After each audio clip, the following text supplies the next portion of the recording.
নিজের ক্ষেতে হইছে কাঁচামরিচ, এখন তুলবো, পরে কিন্তু বিক্রি করতে হবে বাজারে। আসসালামু আলাইকুম। আলহামদুলিল্লাহ, সর্বপ্রথমে চলে আসলাম আমার স্বপ্নের কোয়েল কামারে। তো আমার খামারের ভিতরে এসে দেখি আমার পাখিগুলা খুব সুন্দর করে খাবার খাইতেছে। আলহামদুলিল্লাহ, পাখিগুলা কিন্তু খাবার ঠিকই খাইতেছে, কিন্তু ডিম দিতেছে কম। ওটা নিয়ে অনেকেই চিন্তা ভাবনা করতেছেন। চিন্তার কোনো কারণ নেই, ডিম যেভাবে কমছে এভাবে বলবে, কিন্তু পাখির যাতে খাবার কম না হয় ইনশাল্লাহ। তারপরে আমি কি করলাম, সকাল সকালেই চলে যাইতেছিলাম আমাদের হাওরে মরিচ খেতে মরিচ তোলার জন্য। বছরের হতম আমাদের মরিচ খেতে মরিচ তুলবো, আমার খুব আনন্দ লাগতেছে। তার জন্য কিন্তু আমি দৌড়ে দৌড়ে যাইতেছি। কি বলবে, ভাই মরিচ আপনি তুলন লাগে রে, মানুষদের তুলান।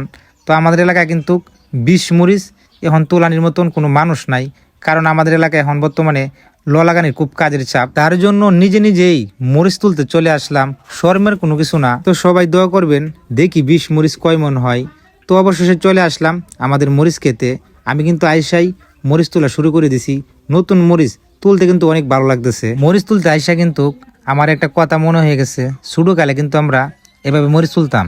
তো সবার বেলা কিছু মরিচ বিক্রি করে আমরা সবার জন্য কিছু টাকা জমাইতাম।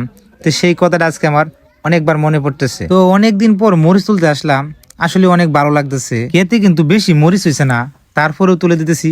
ওইটা হইলো 20 মরিচ। 20 মরিচ সময়মতো না তুললে না ক্ষেতের কিন্তু ক্ষতি হয়, খেতে সারা লাল হয়ে যাবে, মরিচ কম ধরবে। তার জন্যই সময়মতে 20 মরিচ গুলা বাইঙ্গি দিতে হয়। তুলতে তুলতে 1 বস্তার বেশি তুলে লাইছি। এখন কিন্তু আমি যাইতেছি বাড়ির দিকে দুপুরে খাওয়ার জন্য। মরিচ খেটাও কিন্তু আমাদের বাড়ির সামনেই 5 মিনিটের রাস্তা। আজকের ভিডিওটা আমার এই পর্যন্তই। সকল প্রবাসী ভাইদের জন্য দোয়া রইল। আপনারা সকলেই ভালো থাকবেন, সুস্থ থাকবেন। আসসালামু আলাইকুম।